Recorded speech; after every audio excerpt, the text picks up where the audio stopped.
தமிழக மக்களே பெருசா ஏமாந்துட்டோம். பெருசா ஏமாந்துருக்கோம். நம்மளுக்கு காது குத்தி தான் பழக்கம். 28,000 ரூபாய்க்கு தயிர் வடையை கொடுத்து ஏமாத்திருக்காங்க இந்த திராவிட மாடல் அரசாங்கம். என்ன நடந்தது தெரியுங்களா? பார்த்துடலாம். நாரதன் மீடியா உணர்வாளர்களுக்கு வணக்கங்கள்.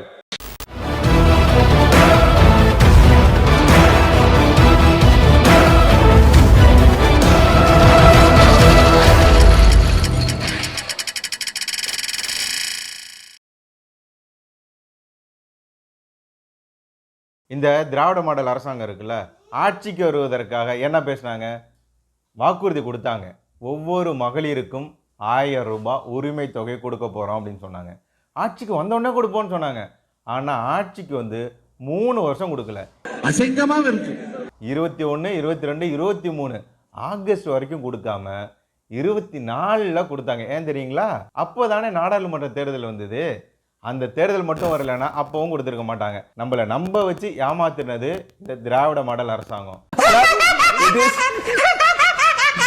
இவங்கள மாதிரி வேற யாரும் பண்ணவே மாட்டாங்க. ஏன் அப்படின்னா, இப்போ பாருங்க, தேர்தல் வரப்போகுது, ஆட்சி முடிய போகுது, மீண்டும் நம்ம ஆட்சிக்கு வரமாட்டோம்னு தெரிஞ்சும் உளவுத்துறை ரிப்போர்ட் கொடுத்துருக்குறாங்க, நீங்கள் மீண்டும் ஆட்சிக்கு வரப்போகிறது இல்லைன்னு.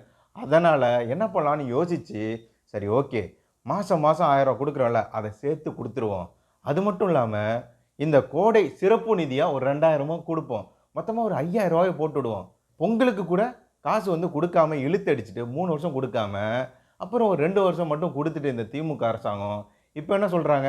பொங்கலுக்கு காசு கொடுத்தோம், 3000 ரூபா மட்டும் இல்லாமல் 2000 ரூபா சிறப்பு நிதியை வேற கொடுத்துருக்கோம். ஆனால் என்ன நடந்தது?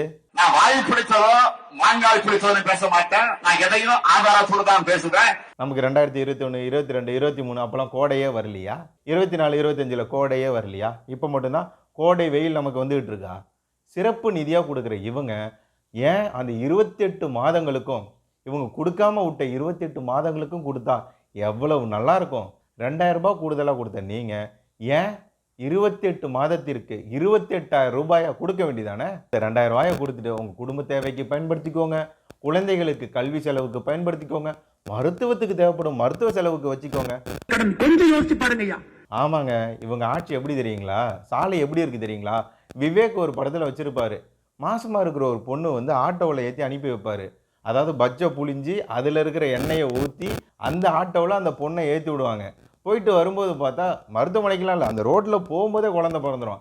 ஏங்க, ஆண் குழந்தை பிறந்திருக்கு, எல்லாம் உங்கள் கைராசி தான், இதுக்கு ஒரு பேர் வைங்கன்னொன்னே மீட்ருன்னு ஒரு பேர் வைப்பார் அந்த குழந்தைக்கு. அப்போது விவேக் ஒன்று சொல்லி அந்த காமெடியை முடிப்பார். என்ன தெரியுங்களா? தமிழ்நாட்டில் உள்ள சாலையில் போனாலே போதும், இலவச பிரசவமே நடந்துடும் அப்படின்னு சொல்லியிருப்பார்.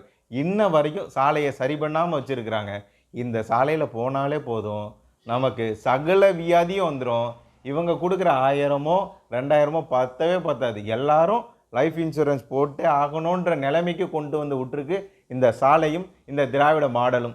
அப்படி இருக்கும்போது இந்த 2000 ரூபாயை கொடுத்துட்டு பேசுகிறாங்கல்ல, இதில் நமக்கு நம்பிக்கை தாங்க முக்கியம். வாக்குறுதி கொடுத்தீங்க, அதை செய்யணுமா இல்லையா?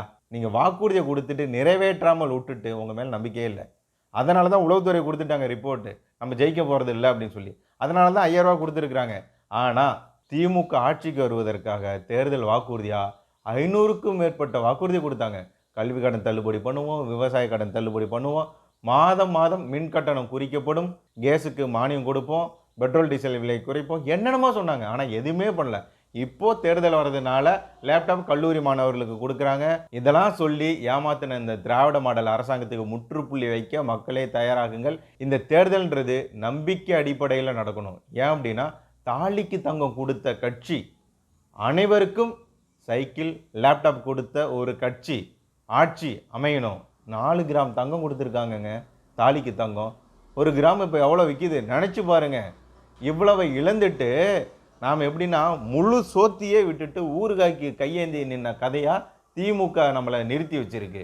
நீங்கள் இப்போ பாருங்கள், நம்ம நல்லா புரிஞ்சுக்கணும். எப்படியா இருந்தாலும் இந்த திமுக தோக்க போகிறது உறுதி. அதிமுக தலைமையிலான கூட்டணி, என்டிஏ கூட்டணி தான் இங்கே ஆட்சி அமைக்க போகுதுன்னு அவங்களுக்கும் தெரியும், மக்களுக்கும் தெரியும். அதனால் எந்த வாக்குறுதியும் நம்ம சொல்ல வேணாம் அப்படின்னு சொல்லி அவங்க நின்றல வாக்குறுதி கொடுத்துருக்காங்க. கேளுங்களேன், ஆட்சிக்கு வந்த உடனே முதல் வருடத்திலேயே எல்லா குடும்பத்துக்கும் 10,000 ரூபாய் கொடுக்க போகிறாங்க. ஏன் தெரியுங்களா? இந்த திமுக ஆட்சிக்கு வந்த உடனே மின் கட்டண வரி உயர்வு, சொத்து வரி உயர்வு, அத்தியாவசிய பொருட்கள் வரி உயர்வு, எல்லாத்தையும் சரி செய்வதற்காக 1 வருஷம் எங்களுக்கு தேவை. அதனால் ஆட்சிக்கு வந்த முதல் வருடத்தில் உங்களுக்கு ஒரு 10,000 ரூபாய் கருணை தொகையாக கொடுக்குறோம் அப்படின்னு சொல்லியிருக்கிறாங்க.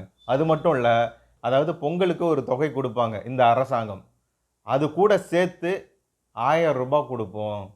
அது மட்டும் இல்லை, ஆட்சிக்கு வந்ததிலிருந்து அனைத்து பெண்களுக்கும் குடும்ப தலைவிகளுக்கும் 1000 ரூபாய் இல்லை 2000 ரூபாய் கொடுப்போம் அப்படின்னு சொல்லியிருக்கிறாங்க. நீங்கள் இதில் ஒரு கணக்கு போடுவோமா? திமுக நமக்கு ஏமாத்தினது 28 மாதத்துக்கு 28,000 ரூபாய். ஆனால் இந்த என்டிஏ கூட்டணி அதிமுக ஆட்சி அமைந்தவுடன் நமக்கு கொடுக்க போகிறது எவ்வளோ தெரியுங்களா? முதல் வருஷத்துலேயே நமக்கு கிடைக்க போகிறது எவ்வளோ தெரியுங்களா? 35,000 ரூபாய். பெண்களுக்கு மாதம் 2,000 ரூபாய், 12 மாதம் 24,000 ரூபாய். பொங்கல் சிறப்பு தொகை 1000 ரூபாய். மொத்தம் எவ்வளோ வருது? 25,000 ரூபாய். அது மட்டும் இல்லாமல் 10,000 ரூபாய் கருணை தொகை சேர்த்து 35,000 ரூபாய் சொலையா ஒரு வருடத்தில் மட்டும் நமக்கு கிடைக்க போகுது. சொன்னதை செய்யக்கூடிய அரசாங்கம் என்டிஏ அரசாங்கம், டபுள் இன்ஜின் சர்க்கார்னு சொல்லுவாங்கல்ல. ஏன் அப்படின்னா இவங்க கேட்ட உடனே கொடுக்கக்கூடிய ஒரு அரசாங்கம் மத்திய பாஜக அரசாங்கம். என்ன வேணும் மக்களுக்கு அப்படின்றத புரிஞ்சுக்கிட்டு அவங்க நலத்திட்டங்களை செய்யக்கூடியவங்க. தமிழகத்திற்கு மொத்தம் 7 மெடிக்கல் காலேஜ் யார் கொண்டு வந்தா? இந்த அரசாங்கம் தான் கொண்டு வந்தது. திமுக அரசாங்கம் தமிழ்நாட்டுக்கு என்ன கொண்டு வந்தது? ஒரு செங்கலை கையில் எடுத்துக்கிட்டு சுற்றுறது மட்டும்தான் இந்த திமுக அரசாங்கத்தோட வேலையாக இருந்தது. வரக்கூடிய 1ஆம் தேதி பாரத பிரதமர் நரேந்திர மோடி அவர்கள் மதுரையில் எய்ம்ஸ் மருத்துவமனையை திறந்து வைக்க போகிறாரு. ஆனால் இன்ன வரைக்கும் பாருங்கள், அது திறந்து வச்சாலும் கூட இந்த திமுக அரசாங்கம் செங்கலை வச்சுக்கிட்டு தான் சுத்த போகுது. செங்கல் சைக்கோவாக மாறிடுச்சு இந்த திமுக அரசாங்கம். சொன்னது எதுவுமே செய்யலை. மக்களை ஏமாற்றி 28,000 ரூபாய்க்கு தயிர் வடையை கொடுத்துருக்கு இந்த திராவிட மாடல் அரசாங்கம். மக்களே, இது மட்டும் இல்லைங்க, படித்த பட்டதாரிகளுக்கு, பதிவு செய்த பட்டதாரிகளுக்கு மாதந்தோறும் 2,000 ரூபாய், +2 முடித்த மாணவர்களுக்கு மாதந்தோறும் 1000 ரூபாய். இது மட்டும் இல்லாமல் நெசவாளர்களுக்கு 300லிருந்து 450 யூனிட், விசைத்தறி நெசவாளர்களுக்கு 1000லிருந்து 1400 யூனிட் வரைக்கும் அதிகரித்து இலவசமாக கொடுக்க போகிறோம் அப்படின்றத சொல்லியிருக்கிறாங்க. மீனவர்களுக்கு மீன்பிடி தடைகாலம்னு ஒன்று கொடுப்பாங்க. அந்த தடைகாலத்தில் நிவாரண நிதியாக 8,000 ரூபாய் இது வரைக்கும் கொடுத்துட்டு இருக்காங்க. ஆனால் என்டிஏ அதிமுக தலைமையிலான கூட்டணி இங்கே ஆட்சி அமைக்கும் போது 8,000 ரூபாயில் 14,000 ரூபாய் கொடுக்க போகிறதா அவங்க சொல்லியிருக்கிறாங்க. எவ்வளவு செய்ய போகிறதா சொல்லியிருக்கிறாங்க கேட்டிங்களா?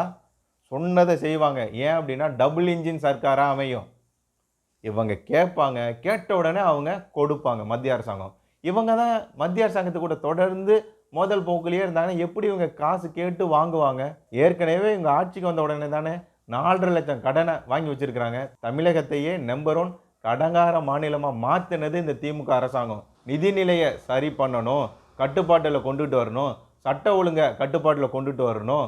ஏமாத்துறது, பொய் சொல்கிறது எதுவுமே இருக்கக்கூடாது. கொலை குற்றங்கள் தமிழகத்தில் இருக்கக்கூடாது. மீண்டும் தமிழகம் அமைதி பூங்காவாக மாறணும் அப்படின்னா தமிழகத்தில் என்டிஏ கூட்டணி ஆட்சி அமைக்கணும். மக்களே, இது காசு கொடுக்கறது சம்மந்தப்பட்டது கிடையாது. நம்பிக்கை அடிப்படையிலானது. நம்பிக்கை அதானே எல்லாம். சொன்னதை ஏமாற்றக்கூடிய திராவிட மாடல் அரசாங்கம் வேணாம். தயிர் வடை அரசாங்கம் வேண்டாம். ஊழல் இல்லாத ஒரு அரசாங்கம் வேணும் அப்படின்னா அதிமுக தலைமையிலான என்டிஏ கூட்டணி ஆட்சி தமிழகத்தில் அமையணும். நாமெல்லாம் உறுதியேற்போம், வாக்களிப்போம். நன்றி.